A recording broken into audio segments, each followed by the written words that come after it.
Okay, thanks. Thanks everyone for joining. As Katie said, we're going to talk about how we can optimize our cash flow using the best practice standards for revenue cycle management. Before I get started, just a little bit of background information on us. We've been in business for 13 years now. We have 150 employees, and our headquarters is in Miami. And we deal with groups all over the United States, as far as Alaska down to Florida. And we deal with a wide range of those practices, whether it's multi-specialty, FQHCs, rural health, large universities.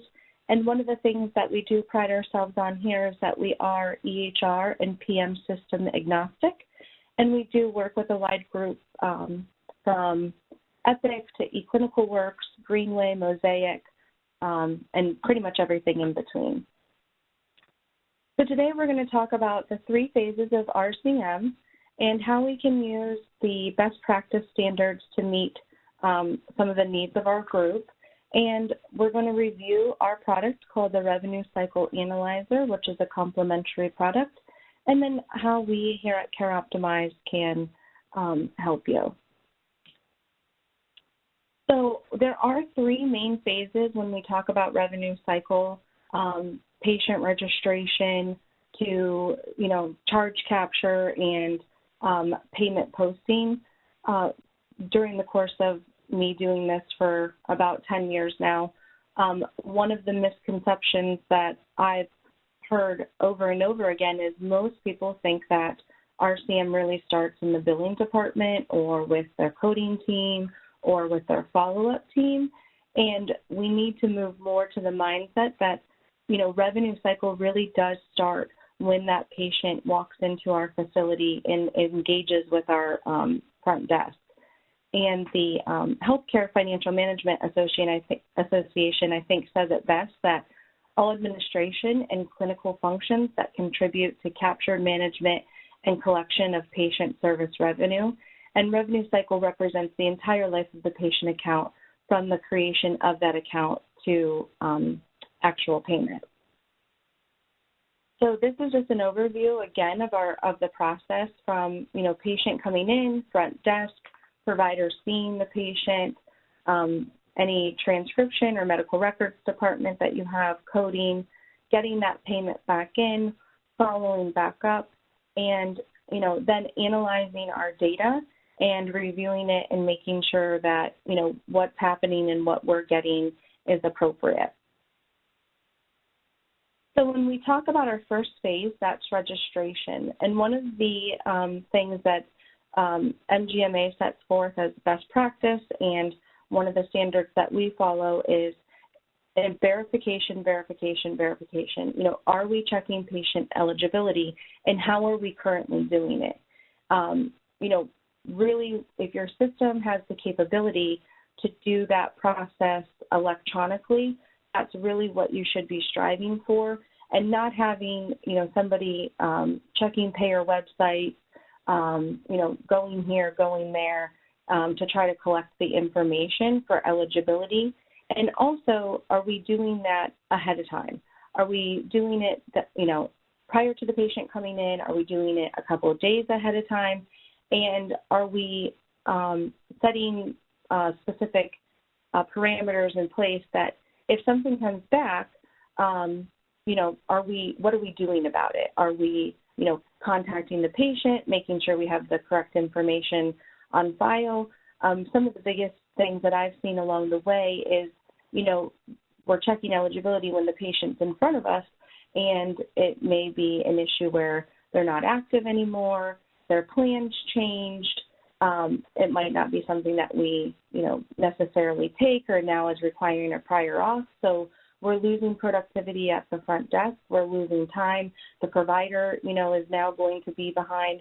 So really getting that eligibility checked and checked electronically if your system allows you to do that, and doing it a couple of days ahead of time to kind of, anticipate any potential red flags that you may get.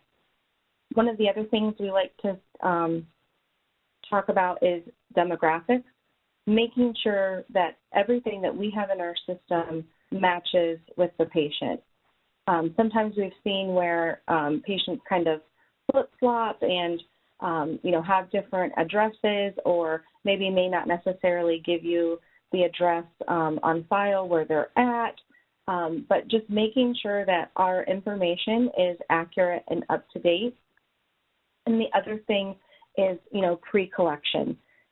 Most people think of pre-collection as just that copay, but we like to take it, and MGMA best practice takes it, another step further. Not just the copay. Are we looking at coinsurance? Are we looking, at deductibles at the beginning of the year? And, do we offer a multi-payment solution that kind of works for our patients?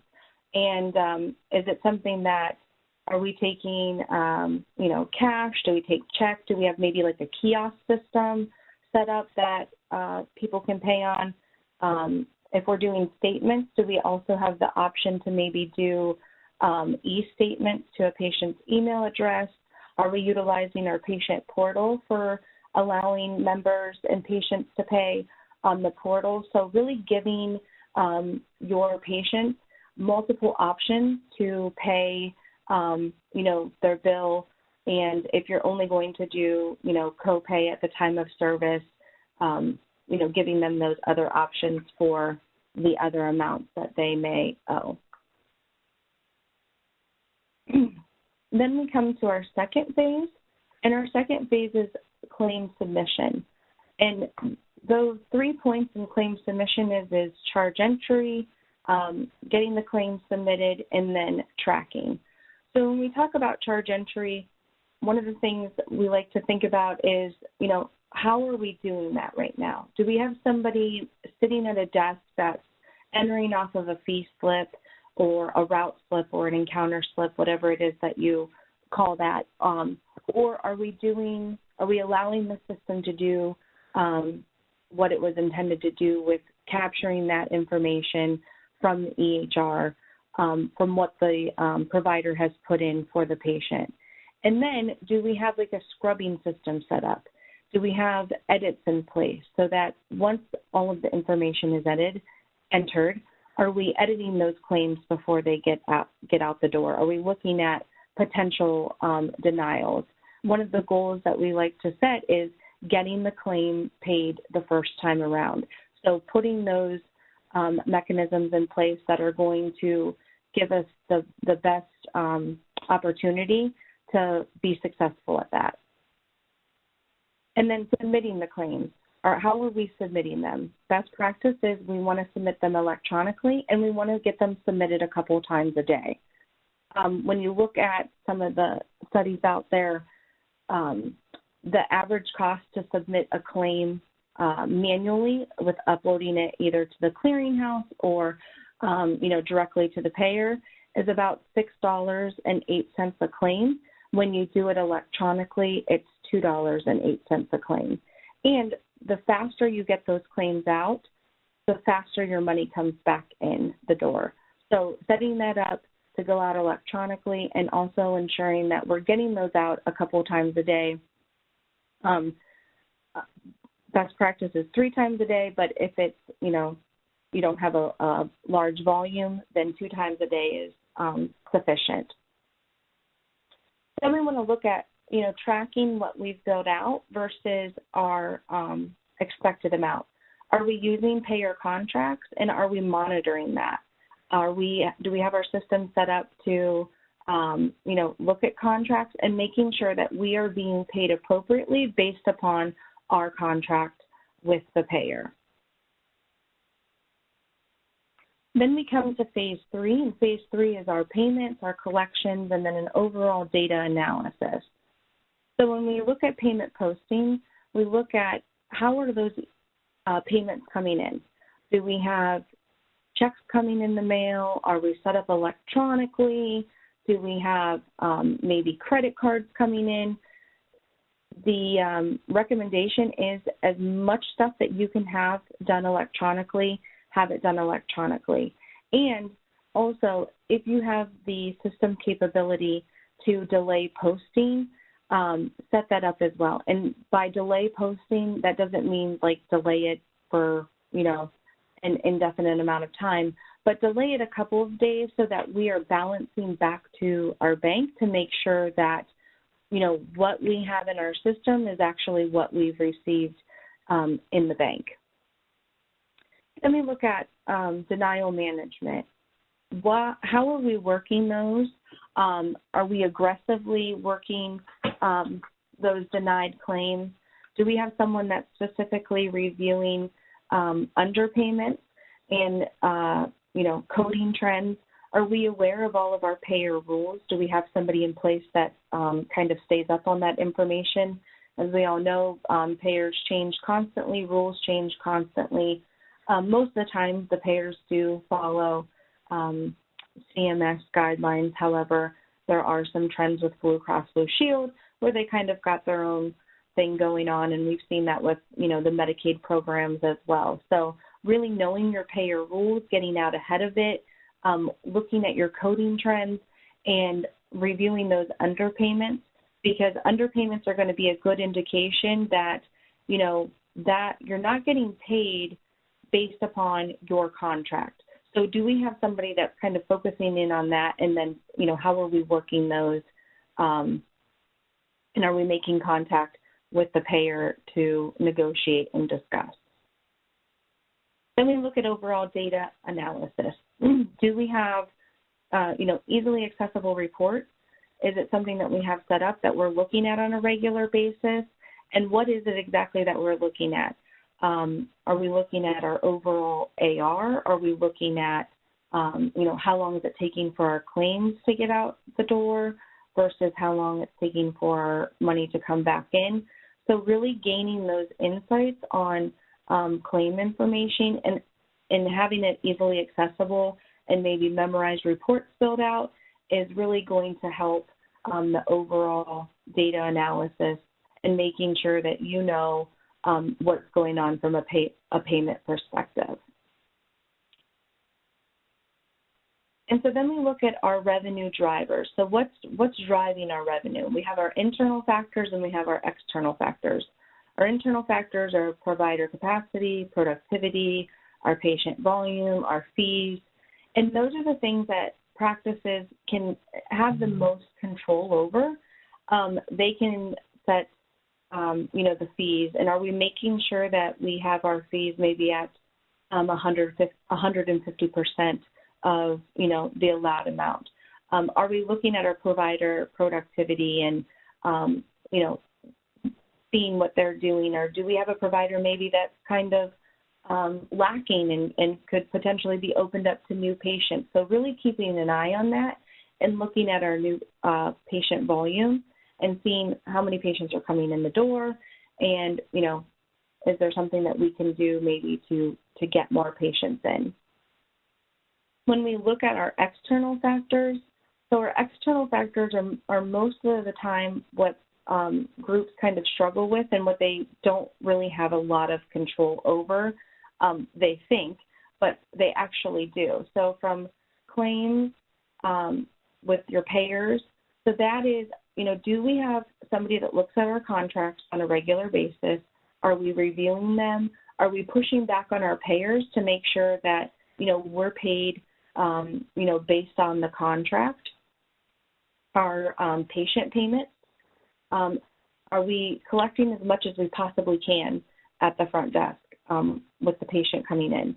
So if we're doing maybe, only co-pays, is it something that we want to maybe open up to co-insurance, or at the beginning of the year, deductibles, or, multi-specialty groups? Are we making sure that if someone's having a surgery, we're pre-collecting and making sure that all of that's paid? And then as far as collections, are we sending statements out timely? Are we, getting money back in a timely manner? Are we, putting people in bad debt? And then ultimately, are we looking at if we have people that, have a large balance and aren't paying, do we make the decision to maybe not see them until, they're caught up? So as much as control as you have over those internal factors, you do have control over those external factors and kind of looking at things overall and, taking control. So how do we, achieve some of those results? So one of the things is make sure you're maximizing your practice management system as much as you can. And payer negotiations, that's another big thing, making sure that you're negotiating with your payers, you're reviewing your contracts, you know what you're supposed to be paid. If you're getting those underpayments, making sure that we're, having those conversations with the payers and keeping a watchful eye on that. And then some technology solutions is our revenue cycle analyzer, which we will go over here in a moment, our coding module that we do insights presentations on, and then assisting with optimizing your overall workflow. And then that's how we ultimately end up at the best practices deployment. So that is my email, and we're going to look at our report here.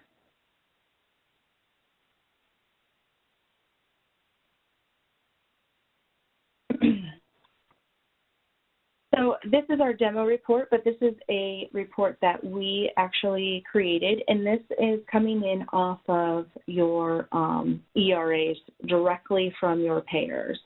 And you can set it up that you look at a month time frame, you look at 6 months time frame, you look at an overall year, but we take your ERAs and plug them in and do an analysis on them. So the first portion that we look at is we look at the total paid amount. So this looks at your payers' ERAs, and it breaks down what you're getting paid by your payers. So it kind of gives you an idea of maybe, who your big payers are, and maybe if you were thinking, you thought Aetna was a big payer of yours, but it looks like, Cigna Health is a bigger payer. So it gives you an idea of what you're being paid by each payer.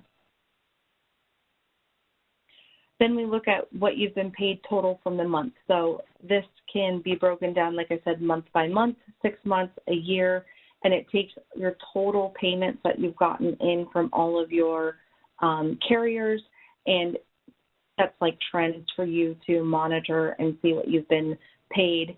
So if you are looking at it and you notice maybe you've seen a dip from 1 month to another, that's a pretty good indication that you might go back, and is it, maybe we've had a dip of appointments, or we've had some people off, or maybe our no-show rate has kind of increased. So it gives you an idea of if you're having any cash flow drop-off.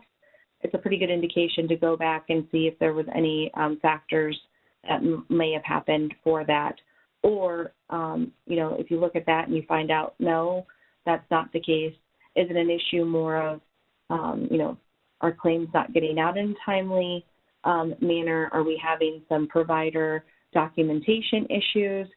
So this is a good tool. This is a good portion of the report to kind of look at month by month what you're being paid and if you've seen any specific decreases. The next thing we look at is the volume of denied claims by month, and this is looking at the total dollar amount. So this will take your ERAs and it will analyze them and give you the amount of denied charges for that particular month through all of your payers. So again, that using this can loop back into your practice management and say, are we doing everything that we can to get those claims paid the first time around? Do we have claim edits in place or some type of charge scrubber in place that, we're doing before the claim gets, out the door?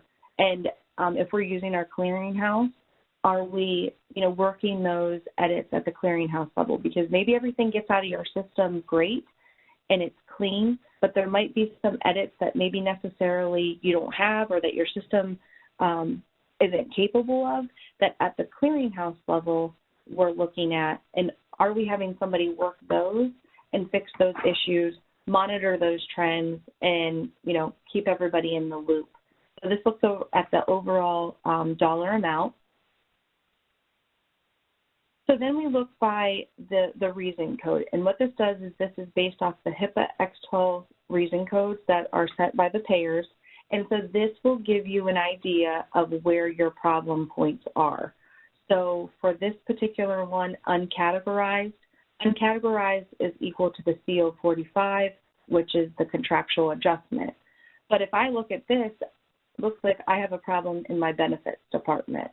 So are we, missing the mark when it comes to checking eligibility? Are we letting people kind of slide on in and, they're being seen?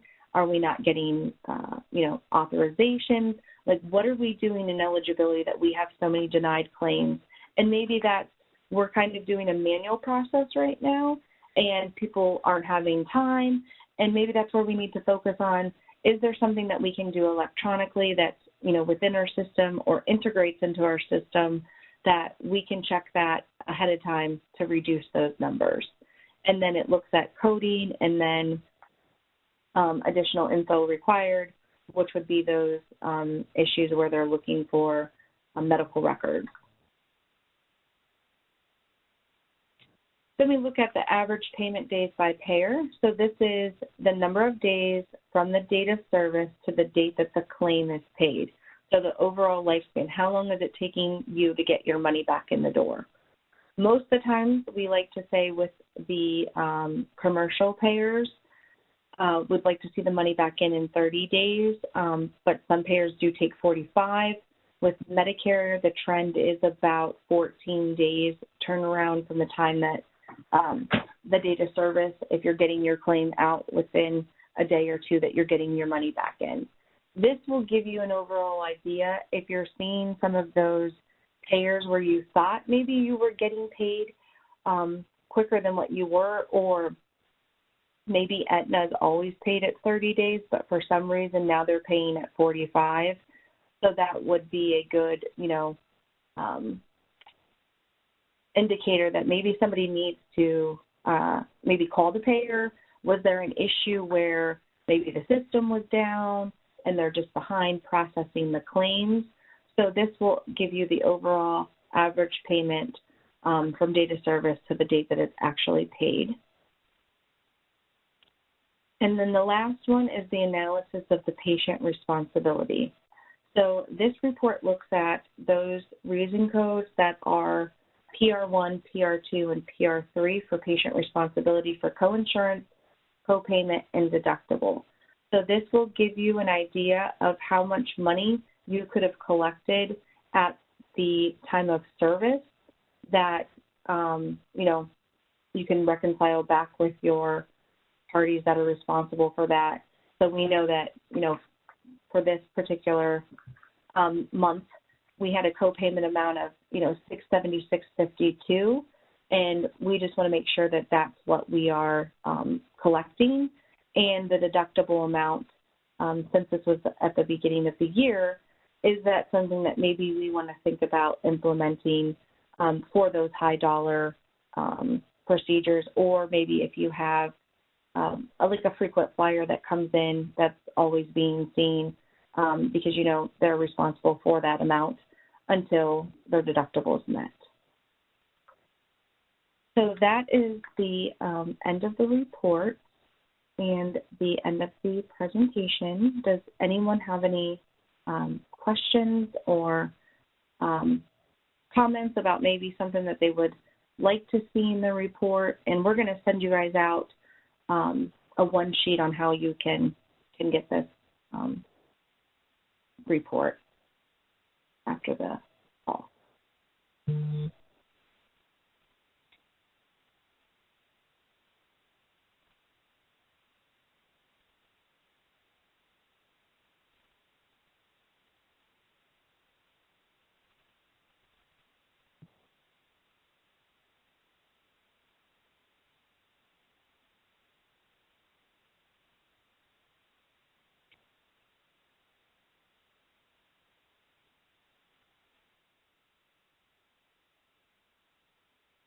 Okay, I think if we don't have any questions,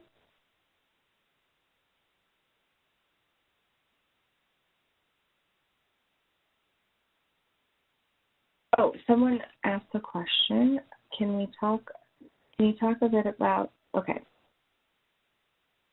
So we had a question about reason codes. So reason codes, again, that are those HIPAA X12 reason codes, and those are what's coming in on your ERA, and that's going to be your indication on what's going on with that claim. Are there denials on those payments? Are there the contractual adjustments?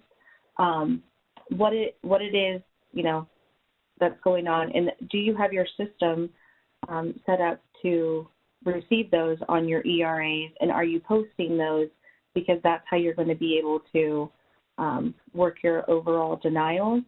And again, this portion of the report looks at the overall volume of denied claims and what it is that they denied for.